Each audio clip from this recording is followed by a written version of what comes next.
بصراحه كنت كنتمنى منك تحلاي بالصراحه وتقول لنا بصريح العباره راكم فشلتوا في مشاريع تاهيل واغلاق المطارح العشوائيه اللي رصدتوا لها الملايير.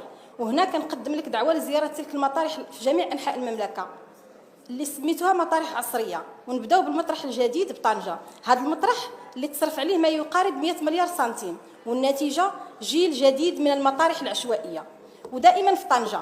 وغادي نتكلم على المقاربه الاجتماعيه اللي غابت في هذا النوع من المشاريع، والمتمثله في عدم ادماج الاسر اللي كانت كتشتغل داخل المطارح القديمه، واللي عطاتنا ظاهره خطيره كتسيء سمعه بلادنا بشكل كبير. وهنا بغيتك السيده الوزيره ومني تنزلي من تي جي بي وفي طريقك لمقر المطرح الجديد ضربي دويره المحيط المطرح القديم، تشوفي عشرات المتسولين من الاطفال والامهات في مشهد درامي يخلي اي حكومه كتحترم المواطنين ديالها تاخذ قرارات عاجله واستثنائيه لانقاذ ماء الوجه، وخصوصا وحنا على ابواب عيد الاضحى والحولي ما بقاش قادرين عليه حتى العائلات اللي عندهم دخل متوسط، فما بالك هذه الفئه. شكرا السيده النائبه. شكرا السيده النائبه.